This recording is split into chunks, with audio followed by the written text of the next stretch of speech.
Commission and the Regional Planning Commission to a place where they have none of the above. We're talking about the land that time forgot, where pavement ends and dirt begins. Silver Springs, Nevada, where the town slogan is, On line 2, it's Aaron. Hey, Aaron. What's up? Morning. Hey, did anybody at all see who wrote that article yesterday that was in USA Today? No, I did not. The article that I have labeled Poppycock. Before I go there, just let me say this. There's definitely something to be said about that naughty librarian look.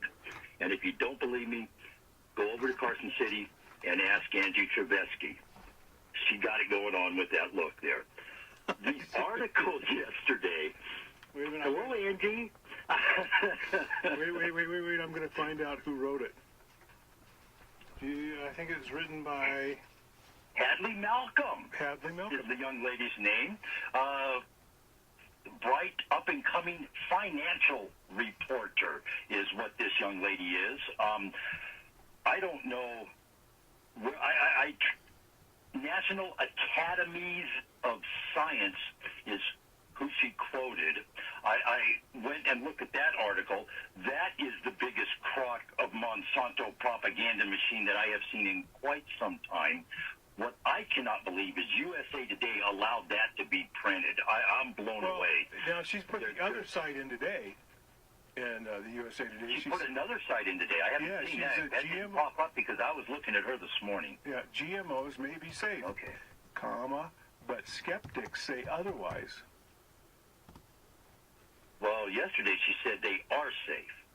Yeah, today. What is she saying today? Wait a minute. Where is she today? She says GMOs may be safe, but skeptics say otherwise. So she's pointing the other side. Which is good reporting.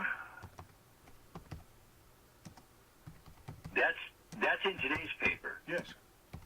Okay, because that's not coming up on her page. I'll have to go look at that. But she's quoting an article, and this is something I was discussing with Samantha Stone over on KOH. One day last week? There was something going on where they raised an issue. Only 6% of the people believe the media. Everybody distrusts the media. And it's articles like she printed yesterday. For 30 years now, we've been hearing this Monsanto propaganda touting how great, wonderful their products are. They did this without scientific proof. Emails now show that they knew the hazards, the dangers of these products, and what was going to go on before it happened. And let's get real here for just 1 minute. Any scientist that's going to say this stuff is safe, they're lying. There's absolutely no way. Either that or they flunked third-grade science when they start talking about evolution and how plants and animals evolve. Right. There's absolutely no way. I got a question for you. Okay, if you're saying that the papers are all wrong and they're misinformation, what do you think when you read an article that's in USA Today that says they're pro-pot? I mean, is that skepticism still there? That they're that's a hard question to answer without actually reading the article and seeing what it's saying. I can only comment on what I've read up to this point. I haven't read this other article, and if she does come back in and balance it out, well, then I'll give her kudos. But right now, I mean, some of the comments that came in on that article were just kind of... It blows me away. One of the guys, Jeff Clark, he is a naturopathic physician. Nice industry-planted article. Another gal, Tiffany Fields, said, so much disinformation. What about the hundreds of European studies conducted on GMOs, linking them specifically to certain cancers? What is going on here in the United States? And there's no questions in my mind when I read this article from the Academies of Science that the scientists that are providing information are from Monsanto. And I don't understand how any scientist can put something out there as when it's not. That's the thing that is really disheartening here when you look at something. But back to the media for just a second there. For 20 some odd years now, 25, 30 years, the media have been reporting what Monsanto says. And they report it as fact, just like this article has been reported as fact. The fact is, it's garbage. It's not the truth. So consequently, and it's not so much that the media has done something wrong. I don't think this gal really did anything wrong. Maybe she didn't research enough, but she reported on an article as being fact when, in fact, the article is garbage. And instead of going and getting something else from the other side of the table and saying, well, this side says this, but this side says this, the media gets this bad rap because they are reporting everything as fact. And they're reporting everything as fact because that's how it has been presented to them. So when people say they don't believe the media, only 6% of the people out there have faith in the media, as the discussion was over there on KOH, it kind of baffled me that, the media might be getting a bad rap here, but at the same time, as people in the media, is it our responsibility to deliver something and then go back and say, well, these people say this information is wrong? I don't know. That's kind of a little dichotomy there, Well, and the issue is, though, the differences of news reporting and editorializing. Now, if there's a story that comes out from the Academy of fill in the blank, and this story says, I'm gonna say this because this is a fact. If that story comes out from the scientists at the Academy of whatever, and they say X, Y, and Z is now a fact, and we have determined that it is so, it's the responsibility to report the news. Now, if you do the story and they do research on it, and they say, in their opinion, it's not fact, it should be X, Y, and Q, then it's an editorial. So you have to remember there's a difference between reporting news, which she's doing. She did the story on the one side yesterday, the other side today. She's reporting news. She's doing what she should do. The editorial page is what's left for. We've reviewed the stories by Monsanto and GMOs, and in our opinion, based on our personal research, we believe that they're bad. The GMOs are bad. That's an editorial speak. That's not a news story. And what she's doing is news. What you're wanting her to do is editorialize, and I don't think she can do that. Here's kind of the caveat here. This National Academy of Sciences being funded by biotechnology firms. No. How no doubt. unbiased is their report? Doesn't matter. That report comes out. Do you think that the car and truck of the year that's awarded by Motor Trend or Car and Driver or blah, blah, blah, do you think that's actually the best car of the year, or do you think maybe that's because that company spent the most money in advertising? Probably the latter. The latter. It's absolutely the latter. Do you think that every newspaper that endorses a candidate, they do it because they think they're the best candidate, or do you think it may be because they spend the most money in advertising? Probably on the advertising. It is the advertising. I mean, every media outlet, with the exception of this one, which I will say we don't have a corporate genre. We don't have a corporate mantra. We talk about the liberal side. We have liberal shows, conservative shows, science shows, real estate shows. And God shows. I mean, we do have religious shows. We do it all here. So we have no bias. The owners do not tell us what to do. The board of directors does not tell us which way we need to slant stories or we'll be on the street. We don't do that here. But in a lot of outlets, you see that. And I think what this girl's doing for USA Today is accurate reporting. She's reporting what she is getting. She's not editorializing. She's putting it forward. This is a statement by a guy named Eric Sachs. He's with Monsanto in their science affairs division. And this is a statement he said yesterday. After 30 years of research and assessments, the science and safety behind GM or genetically engineered crops has been well established and strongly supported by the scientific community. Excuse me? You have half the scientific community saying You're full of it. So how can anybody make a comment like that? The only scientific community that supports the ideology of GMO is safe are the people making those products, not the people on the other side of the counter. And that is what, it's a comment like that gets pushed out in the thing, and everybody says, oh, well, that's a fact. Well, that's not a fact. That's a lie right there. That guy lied right there when he said that in the article. And that was the article put out by that this gal's quoting. That's the article that she's quoting. She doesn't come back in and say anything about this gal here, Marion Nessel, who was one of the presenters at the Food Revolution Network. The report reveals how little is known about the effects of genetically engineered foods. That's a fair statement. She didn't say the guy was wrong. She didn't. It just shows us there is not enough information out there, and it goes back to there's not enough information to make a decision, and it is. This is an emotional issue, not just for me, but for the nation, for the world, for everybody involved in this, because it does deal with the food supply. And, oh gosh, Monsanto has pulled everybody's heartstrings because they're going to feed the hungry children of the world, which they haven't done in the last 30 years. So who do you want to believe? I guess that's what it comes down to. Well, it's the same thing with television news, you know? Well, yeah. Well, do you listen to Fox if you're a conservative, or do you listen to NBC if you're more liberal, or do you listen to CB? I mean, Rupert Murdoch. Yeah. Rupert Murdoch owns the Wall Street Journal. I mean, he's about as conservative you can be. Anyone that says the Wall Street Journal's a non-biased publication, You're they're wrong. sadly mistaken. Just like the New York Post.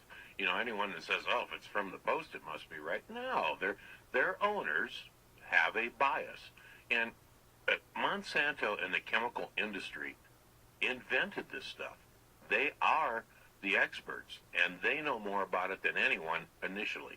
What's happening is more people are studying, more people are learning.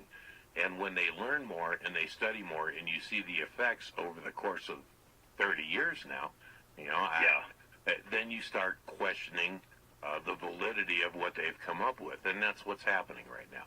But, you know, I still think that the guy that invented this knows more about it than anyone. He may not know more about the effects down the road. That's why they have stage 3 testing for drugs, long-term testing for drugs, things like that. So you know that if you take pill number X, that in 10 years you're not going to have 6 toes and no left foot. That's why they do that. And they didn't do that for certain drugs like methylquin for the military, Agent Orange from Dow Chemical and during the Vietnam era. They didn't have time to. So they put it out there, millions of gallons of it, and they said, well, we'll find out what's going to happen in 20 years, and they did. And then they denied any knowledge of it. So, I mean, that's what... Well, howdy, didn't they? Well, they did, and that's the chemical company. You know, their purpose was to do one thing, and that was to increase the yield of whatever, the corn, no matter how they did it. They were able to do that. And what happens down the road from people eating the corn, they weren't worried about it. That wasn't their job. Now there's others that are looking into that. You know, they committed to getting rid of GMO products in their fruit cups and vegetables, and they're quoted as saying, "This is not a statement about the science around this issue, but a direct response and commitment towards meeting the evolving preferences of many consumers." Again, consumer power. One of the things that came out of that Food Revolution Summit, consumer power, is playing into what's going on here now. And it's like you said over and over and over, Dennis, with your pocketbook. That's how you're going to get these people to wake up and pay attention to what's going on. I'm going to believe the geneticist that says any politician or scientist that tells you these GMO food products are safe is either lying or they're very stupid over the astrophysicist that's going to tell me rubbing 2 flowers together is genetically modifying a crop. I will believe the geneticist because this is genetics. You're playing with DNA, and some people believe you're playing God when you do this. So, you know, They say whether the you same are or thing not, about abortions, though, too. That's true. Yeah, and what? That's true. And what? I mean, in fairness, now the food issue, okay, that's one issue, but fooling with the DNA and being God, they've also modified cancer-fighting cells in people's bodies by using their own DNA and then putting it back in. That's helping to fight cancer. So I mean, even though one issue, maybe initially you had more yield, but now you're looking at the food quality. I said it before, and you've hit it on the head too. I say if General Mills says we're going to keep doing GMOs, and Kellogg says we're not going to have any, and Kellogg's makes $1 billion worth of profit, and General Mills loses money, they're going to go, hey, wait a minute, we need to change what we're doing here, okay? Yeah. And that's what's going to happen, and that's exactly what's going to happen. And until that time, you're not going to see a change. If Etzels were still selling, we'd still have Etzels. But they weren't. They were a crap car. People wouldn't buy them. Ford stopped making them. They were kind of ugly, too, man. Yeah, they were. But that was the most expensively developed car up till its time, the Ford Edsel. The innovations. I do know that they put a lot of money into that, and when it went belly up, it was like, wow. Yeah. People were scratching their heads. The innovations were there. It was the technology to make those innovations work that was at fault. So, yeah. But the Edsel, worth a lot of money now. Not so good back in '62, though. I still remember some of those vehicles back then. When you see them now, they kind of float going down the road.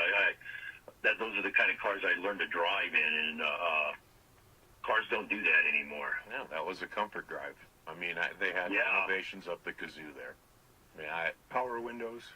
power push button, the push button in the steering wheel. I mean, the glass was what they use now as standards. I mean, the padding on the dashes, the breakaway pieces, all those things that were engineered into that car were all good things. But you have a lot of good components that turned into one terrible product. Without a Ralph Nader. Yeah, without a Ralph Nader. Hey, what is the title on that article that you were just referring to that this gal wrote? Well, let me go back to the paper. You're making Jim do some work now. Is that fair? Oh, no. Did you find it yet? Hey, he's going to take an extra day off here in another week. Yeah, Yeah, of course, that's that's true. fair, man. Yeah, you're right. Yeah, it's called GMOs may be safe, but skeptics say otherwise. Research may prove genetically modified organisms are safe to eat, but the swelling trend toward non-GMO foods shows many are skeptical. Yeah, there you go. Fair and balanced. Yeah. Just like Fox. Fair and balanced. And the internet's all true. Mm-hmm. Has to be. It's in. You read it. On the internet, it's got to be true, huh? You read it right there in the paper. It must be true. Yeah.